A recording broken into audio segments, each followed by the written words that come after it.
है गाइज, मैं नरेंद्र कुमार पटेल। आपका स्वागत है हमारे यूट्यूब चैनल जय हिंद क्लासेस 26 में। दोस्तों, आज हम बात करने वाले हैं मैट्रिक्स, जिसे हिंदी में बोलते हैं आव्यूह।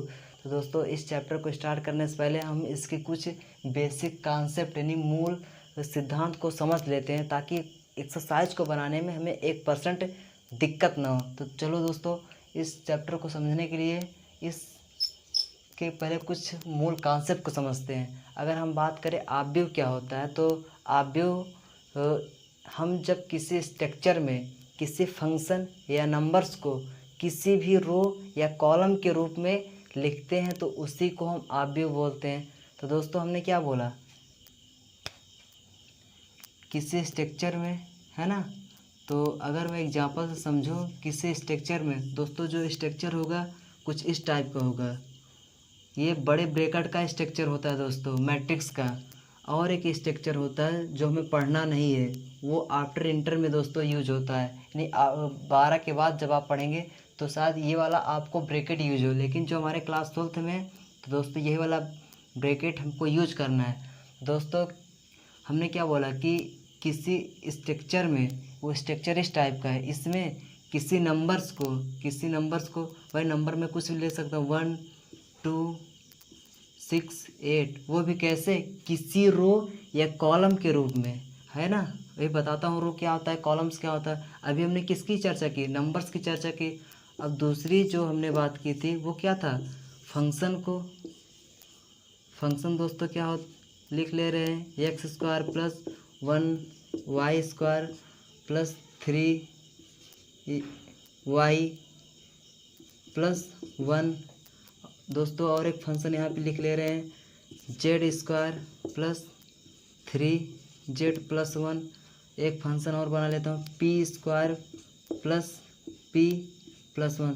तो दोस्तों, हमने क्या बोला कि जब हम किसी स्ट्रक्चर में, स्ट्रक्चर ये हो गया दोस्तों, उसमें किसी नंबर, हमने एक में नंबर को लिया और दूसरे में किसी फंक्शन को कैसे लिखना है, रो के रूप में या फिर कॉलम के रूप में, रो के रूप में या फिर कॉलम के रूप में अरेंज तरीके से लिखना ही हमारा क्या कहलाता है, आव्यूह कहलाता है दोस्तों।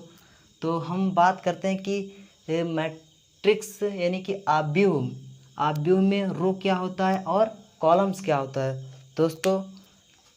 तो चलिए हम आपको बताते हैं कि किसी आव्यूह में रो किसे बोलते हैं और कॉलम्स किसे बोलते हैं।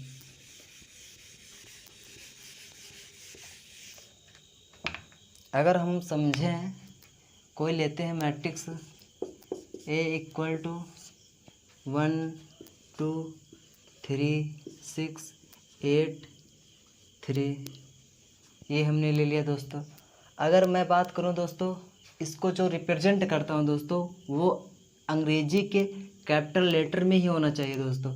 ये एक स्थान पे आप BCD कुछ भी लिखिए, लेकिन जो लिखिए वो अंग्रेजी के कैपिटल लेटर में दोस्तों इसको आप लिखेंगे। तो हमने क्या बात की कि भाई रो यानी कि पंक्ति क्या होता है दोस्तों। पंक्ति हम आपको बता दें कि किसी आव्यूह में पंक्ति क्या होता है और स्तंभ क्या होता है। तो दोस्तों, सीधा हमारा फंडा है कि जो हॉरिजॉन्टल होता है, जो क्षैतिज होता है दोस्तों, उसे हम बोलते हैं पंक्ति दोस्तों, उसको हम पंक्ति बोलते हैं। और जो दोस्तों वर्टिकल होता है, यानी जो ऊर्ध्वाधर होता है, उसको दोस्तों हम बोलते हैं हिंदी में स्तंभ। ये है दोस्तों हमारा स्तंभ, जिसे इंग्लिश में बोलते हैं कॉलम्स। और ये क्या होता है, ये होता है रो, जिसको हिंदी में बोलते हैं पंक्ति। तो दोस्तों, हमने क्या बोला कि किसी मैट्रिक्स में जो हॉरिजॉन्टल लिखा होगा, जो क्षैतिज में लिखा होगा, उसको हम रो बोलेंगे। जो वर्टिकल में लिखा होगा उसे हम जो ऊर्ध्वाधर में लिखा होगा उसे हम क्या बोलेंगे, स्तंभ बोलेंगे। तो हम इसमें अगर बात करें तो इसमें रो कितनी है, कॉलम्स कितनी है। तो अगर मैं बात करूँ इसमें कितनी रो हैं भाई, जो क्षैतिज लिखा होता है ये कितनी रो है भाई, ये ऐसे कुछ लिखा है क्या, ये कितनी, इसमें कितनी पंक्ति है, ये एक रो हो गई, है ना। भाई रो को हम आर से रिप्रेजेंट करेंगे ना, ये कैसा लेटर है भाई, आर है ना, इसको इसलिए हमने रो को आर से प्रेजेंट किया। तो हम क्या लिख सकते हैं, क्या R1, इसमें कितनी पंक्ति है, एक पंक्ति, और इसमें भाई ये एक पंक्ति हो गया और ये दूसरी पंक्ति हो गई। तो दोस्तों इस मैट्रिक्स में, इस आव्यूह में कितनी पंक्ति है, दो पंक्ति हो गई। अगर मैं स्तंभ की बात करूं दोस्तों, जो वर्टिकल होता है, जो ऊर्ध्वाधर होता है, उसे मैं पंक्ति बोलता हूं। तो ये हो गया हमारा पंक्ति। तो दोस्तों पंक्ति मतलब कॉलम, भाई कॉलम ना COLUMN, तो ये क्या, जो पहला लेटर है वो C है, तो दोस्तों इसको हम C से डिनोट करते हैं। तो पहला जो कॉलम है इसको C1, इसको C2, जो तीसरा है उसे C3। दोस्तों ये हमें पता चल गया कि किसी आव्यूह में रो क्या होते हैं और कॉलम्स क्या होते हैं। तो दोस्तों आगे आता है, उससे हम एक चीज़ और जानेंगे कि किसी आव्यूह में ऑर्डर यानी कि कोटि किसे बोलते हैं। दोस्तों अगर आप सीख चुके हैं पंक्ति स्तंभ को सीख चुके हैं, तो दोस्तों आप ऑर्डर भी इजी वे में निकाल लेंगे, बिल्कुल आसान है। अगर मैं कोटि की बात करूं, तो जो दोस्तों तीसरा है, अगर मैं कोटि की बात करूं, तो दोस्तों कोटि कुछ नहीं होता कि जो रो होता है, इसमें कितनी रो हैं, इसमें कितनी रो हैं भाई, 1 2, यहाँ पे ऐसे लिख लो आप, यहाँ पे सफ़ेद अच्छे से लिख लो, 1 2 3 6 8 3, यही है दोस्तों। अगर इसमें मैं ऑर्डर की बात करूं, तो दोस्तों ऑर्डर क्या होता है, जो रो की संख्या होती है भाई, इसमें कितनी रो हैं, 1 2, रो की संख्या जो होती है, और कॉलम्बों की संख्या जो होती है उसका मैं क्रॉस ले लेता हूं, तो हमें क्या आ जाता है, ऑर्डर आ जाता है, यानी कोटि आ जाती है। तो इसमें कितनी रो हैं, 1 2, 2 रो हो गई, बीच में क्रॉस, इसे दोस्तों क्रॉस बोलते हैं या बाई बोलते हैं, 2 क्रॉस। अब इसमें कॉलम्स कितने हैं, 1 2 3, जो ऊर्ध्वाधर होता है 1 2 3, 3 कॉलम हो गए। तो इससे हम क्या बोलेंगे, ये 2 क्रॉस 3 या 2/3, ठीक है दोस्तों। तो ये जो हमारा आ गया, इससे हम बोलते हैं कोटि, ठीक है दोस्तों, ये है हमारा कोटि, जिसे इंग्लिश में बोलते हैं ऑर्डर, ठीक है दोस्तों।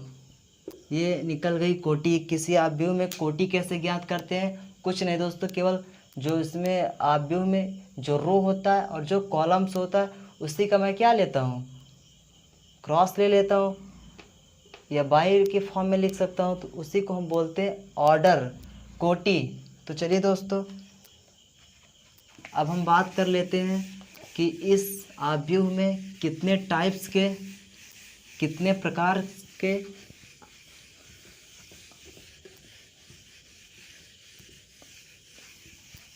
तो दोस्तों इस चैप्टर में कितने प्रकार के आव्यूह यूज होने वाले हैं। तो मैं लिखता हूँ types of matrix, types of matrix, जिसे हम हिंदी में बोलते हैं आव्यूह के प्रकार। दोस्तों हम ये जानेंगे कि इस चैप्टर में कितने प्रकार के आव्यूह को पढ़ना है। तो चलो दोस्तों मैं पहले अगर आव्यूह की बात करूं, तो वो होता है रो मैट्रिक्स, जिसे हिंदी में बोलते हैं पंक्ति आव्यूह। दोस्तों पंक्ति आव्यूह क्या होता है कि यह एक ऐसा आव्यूह होता है, यह एक ऐसा आव्यूह होता है जिसमें केवल एक ही पंक्ति होती है, उसे हम पंक्ति आव्यूह बोलेंगे। दोस्तों एग्जाम्पल के थ्रू हम समझते हैं। भाई ये कह रहा है ना कि पंक्ति आव्यूह बताओ, तो केवल जिसमें एक ही पंक्ति होनी चाहिए। दोस्तों मैं कोई आव्यूह बना रहा हूँ, ये आव्यूह बना दिया, इसमें जो एलिमेंट होंगे, जो अवयव होंगे, वो केवल एक ही पंक्ति होनी चाहिए, 1 2 6। दोस्तों हमने इसको ले लिया। तो दोस्तों पहले हम क्या ज्ञात करते हैं, किसी आव्यूह में हम पहले रो को देखते हैं, फिर कॉलम्स को देखते हैं तो इसमें कितनी रो हैं बताइए। 1 रो है ना दोस्तों, इसमें कितनी रो हैं, 1 रो है। और अगर मैं कॉलम्स की बात करूं तो कितनी कॉलम्स हैं, 1 2 3, इसमें 1 रो हो गई और ये 3 कॉलम्स। दोस्तों जो परिभाषा है उसमें वो क्या करेगी कि ऐसा अवयव जिसमें केवल एक ही पंक्ति होनी चाहिए तो उसे कौन सा अवयव बोलेंगे, रो मैट्रिक्स बोलेंगे। दोस्तों ये एग्जांपल हो गया। जो दोस्तों जो सेकंड वाला आता है हमारा टाइप में वो होता है कॉलम मैट्रिक्स। कॉलम मैट्रिक्स जिसे हिंदी में बोलते हैं हम स्तंभ अवयव। दोस्तों सेम वैसे ही इसमें क्या होता है कि जिसमें 1 रो होते हैं उसे पंक्ति अवयव बोलते हैं। जो कॉलम्स मैट्रिक्स होता है उसका एग्जांपल क्या होता है दोस्तों, जिसमें केवल एक ही कॉलम्स होता है। दोस्तों जिसमें केवल एक ही कॉलम्स 1 2 6। दोस्तों इसको समझिए, किसने पहले रो को देखते हैं तो कितनी रो है 1 2 3। लेकिन ये कैसा मैट्रिक्स है, ये कह रहा है कि स्तंभ मैट्रिक्स बताइए, यानी स्तंभ अवयव बताइए। तो केवल हमको कुछ नहीं देखना है, केवल इस मैट्रिक्स में केवल एक ही रो होनी चाहिए बस। बाकी हमको ये नहीं देखना है कि इसमें कितनी पंक्तियां हैं, पंक्तियों को नहीं देखना है केवल। दोस्तों केवल हमको केवल अवयव, वो भी कैसा स्तंभ अवयव को देखना है। तो इसमें कितने स्तंभ हैं, 1 स्तंभ है। तो इसमें पहले हम ऑर्डर को याद करते हैं, कोटि कितनी कोटियाँ हैं इसकी, भाई कोटि बताओ इसकी। पहले रो को लिखते हैं 1 2 3 रो हो गई। और कॉलम्स कितनी, 1 है। तो दोस्तों इसमें कितनी रो हैं, 3 रो हैं और कॉलम्स 1 है। तो दोस्तों ये जो आ गया इसका ऑर्डर 3x1 का, और इसमें 1 है ना स्तंभ, तो इसको कैसा अवयव बोलेंगे, स्तंभ अवयव। अब हम तीसरे मैट्रिक्स की बात करें तो तीसरा अवयव आने वाला है दोस्तों, वो होता है रेक्टेंगुलर।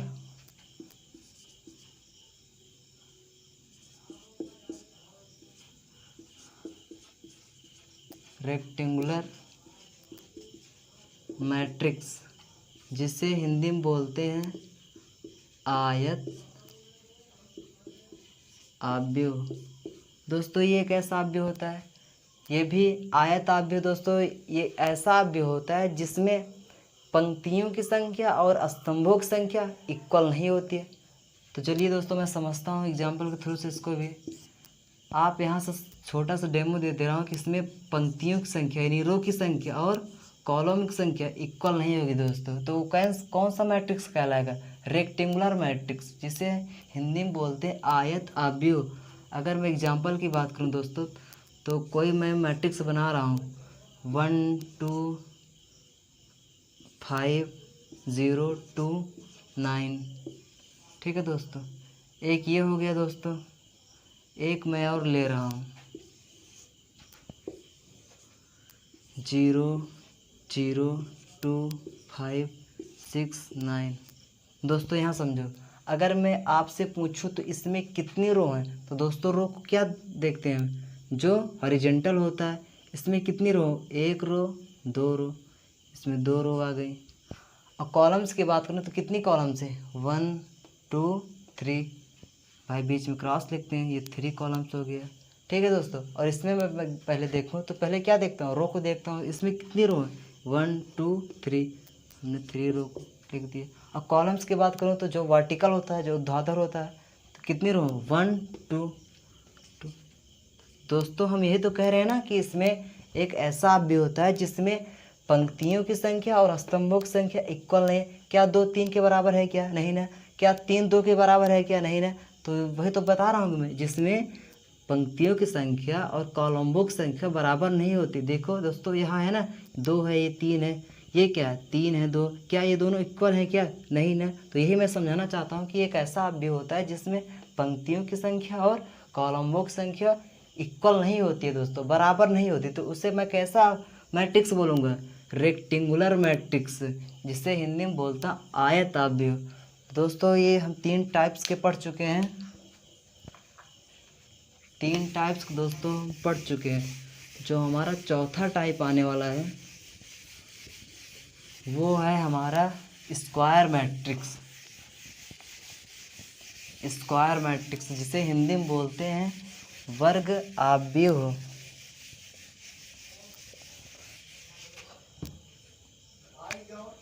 जो चौथा दोस्तों वो है स्क्वायर मैट्रिक्स, जिसे हिंदी में बोलते हैं हम वर्ग आव्यूह। दोस्तों ये कैसा आव्यूह होता है? दोस्तों ये नाम ही से पता चल रहा है कि वर्ग आव्यूह। ये वर्ग आव्यूह दोस्तों, इसमें क्या होता है कि जो रो की संख्या होती है और कॉलमों की संख्या होती है वो इक्वल होती है। आइए मैं देखता हूँ एग्जाम्पल के थ्रू से इसको भी। भाई क्या हमने एक कोई मैट्रिक्स लिया, 1 2 3 0। परिभाषा क्या बोल रही है कि दोस्तों ये एक ऐसा आव्यूह होता है जिसमें पंक्तियों की संख्या और स्तंभों की संख्या क्या होती है, बराबर होती है। तो उससे मैं कौन सा आव्यूह बोलूँगा? वर्ग आव्यूह। आओ चेक करता हूँ इसमें कितनी पंक्ति, 1 2 पंक्ति होगी। कॉलम चेक करो, 1 2 2।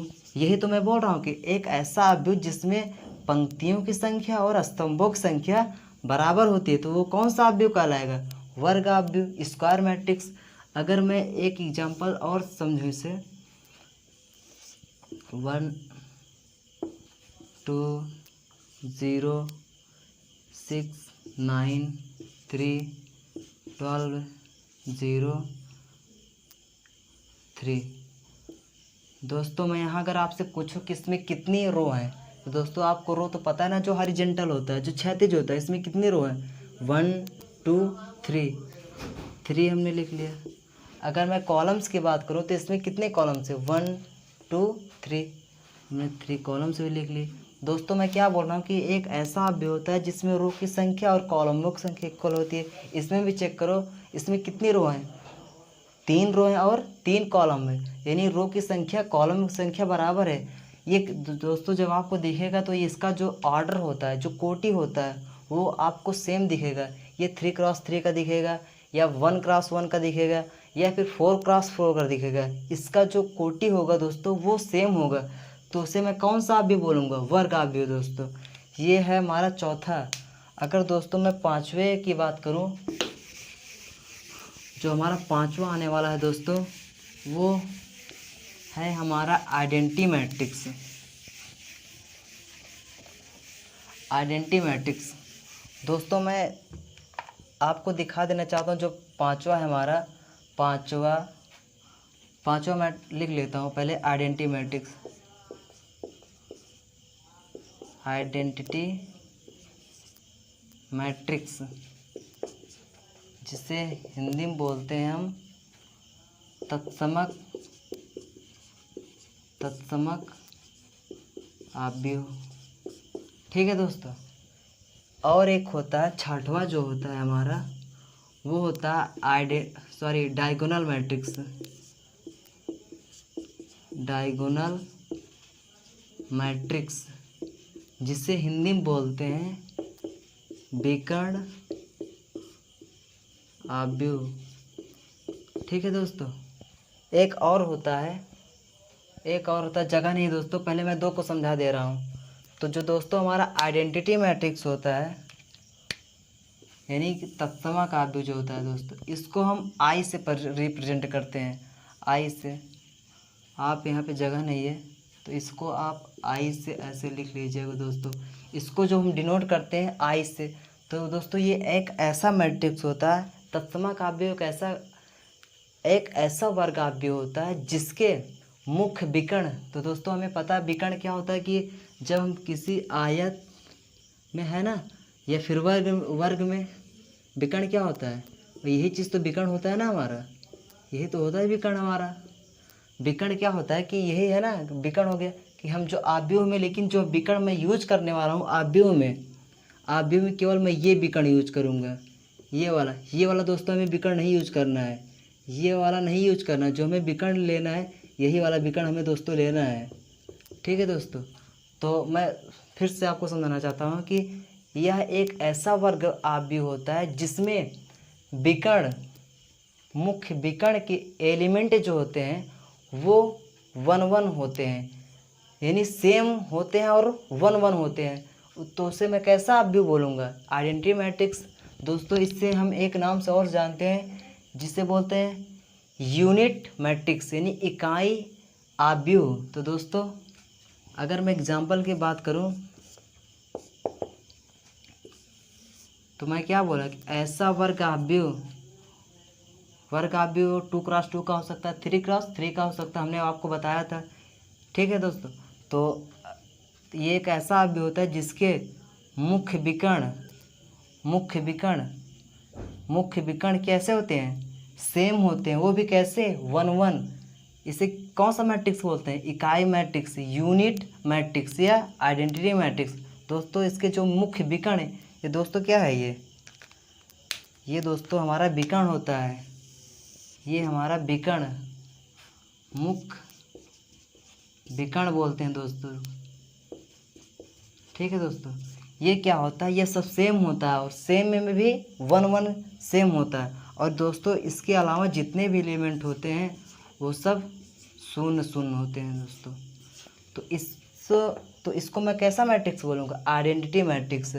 अगर मैं बात कर लूँ दोस्तों डायगोनल मैट्रिक्स यानी विकर्ण आव्यूह, इसका अगर एग्जांपल मैं लिखाऊँ आपसे तो ये ऐसा मैट्रिक्स होता है दोस्तों, ये भी वर्ग मैट्रिक्स होता है, ये भी स्क्वायर मैट्रिक्स होता है, लेकिन जो इसके प्रिंसिपल डायगोनल जो मुख्य विकर्ण है दोस्तों वो सेम नहीं होते हैं दोस्तों, वो सेम नहीं होते हैं। जो मुख्य है ना, मुख्य विकर्ण वो सेम नहीं होने चाहिए दोस्तों। और इसमें क्या था कि जो मुख्य विकर्ण थे वो सेम था और कैसा था? वन वन था। तो कौन सा मैट्रिक्स था? Identity matrix. और इसमें दोस्तों जो डायगोनल मैट्रिक्स विकर्ण आव्यूह है, इसमें जो मुख्य विकर्ण है वो सेम भी नहीं होने चाहिए और एक एक नहीं होने चाहिए दोस्तों। ये कैसा है मुख्य विकर्ण? 1 है, 2 है, 3 है, फिर कुछ भी हो, लेकिन ये जो मुख्य विकर्ण है ये सेम नहीं होने चाहिए दोस्तों। तो मुख्य विकर्ण के अलावा भी जितने एलिमेंट होते हैं वो सब शून्य होते हैं दोस्तों, ये सब शून्य होते हैं। तो दोस्तों मैं इसे कैसा मैट्रिक्स बोलूँगा? Diagonal matrix. एक मैट्रिक्स और आता है दोस्तों जिसको हम बोलते हैं 6 हो गए दोस्तों, जो 7वां मैट्रिक्स हमारा होता है।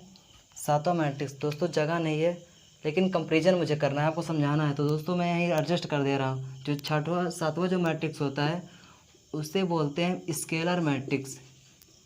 स्केलर मैट्रिक्स जगह नहीं दोस्तों, जिसे हिंदी में बोलते हैं अदिश आव्यूह।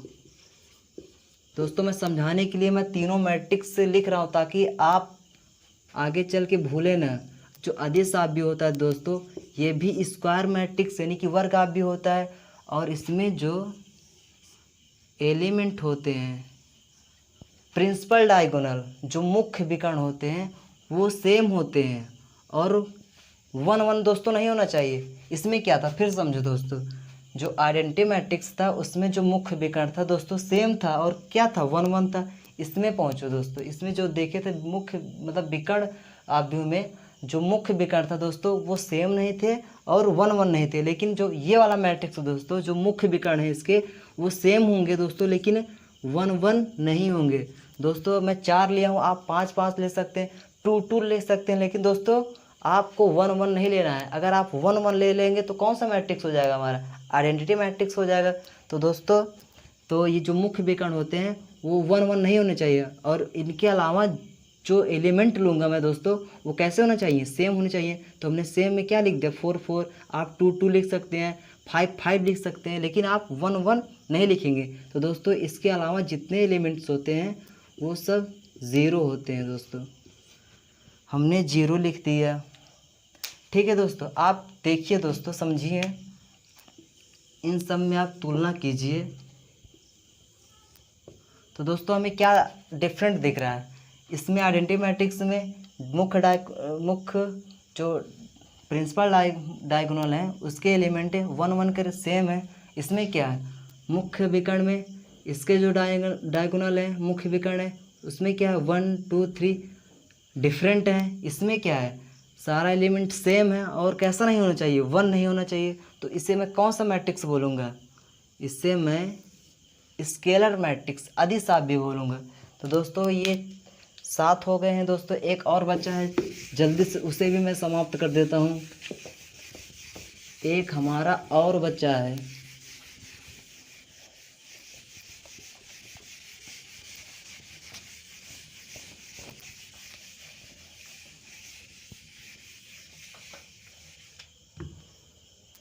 दोस्तों जो 8वां हमारा है वो है नल मैट्रिक्स। नल मैट्रिक्स या इसे जीरो मैट्रिक्स बोलते हैं। ठीक है, हिंदी की बात करें तो दोस्तों इसको शून्य आव्यूह बोलते हैं। शून्य आव्यूह। दोस्तों ये तो हमें नाम से पता चल रहा है कैसा मैट्रिक्स है, शून्य मैट्रिक्स। यानी कि ऐसा अवयव, मतलब कि ऐसा आव्यूह जिसमें उपस्थित सारे एलिमेंट कैसे होना चाहिए, नाम से पता चल रहा ना कैसा होना चाहिए, एलिमेंट शून्य होना चाहिए। तो किसी आव्यूह में उपस्थित जो सारे एलिमेंट अगर शून्य शून्य दिख गए तो उसे मैं कौन सा मैट्रिक्स बोलूँगा, नल मैट्रिक्स या जीरो मैट्रिक्स। हिंदी की बात करें तो उससे कौन सा आव्यूह बोलूँगा, शून्य आव्यूह। दोस्तों एक यहाँ सा बड़ा वाला जीरो हो जाता है, इससे मैं कौन सा मैट्रिक्स बोलूँगा, नल मैट्रिक्स। दोस्तों अगर आपको वीडियो अच्छी लगी तो लाइक, सब्सक्राइब और दोस्तों के साथ शेयर करना मत भूलिएगा। तो दोस्तों इसी के साथ हमारा ये वीडियो ख़त्म हुआ, और जो मैं अगला वीडियो लेकर के आ रहा हूँ 3.1 जो एक्सरसाइज है दोस्तों, मैं उसको इजी वे में सॉल्व कराऊंगा। दोस्तों अगर आपको ये अच्छा लगा हुआ तो आप लोग प्लीज़ लाइक सब्सक्राइब जरूर कर दीजिएगा। इसी के साथ जय हिंद दोस्तों, सबको जय हिंद।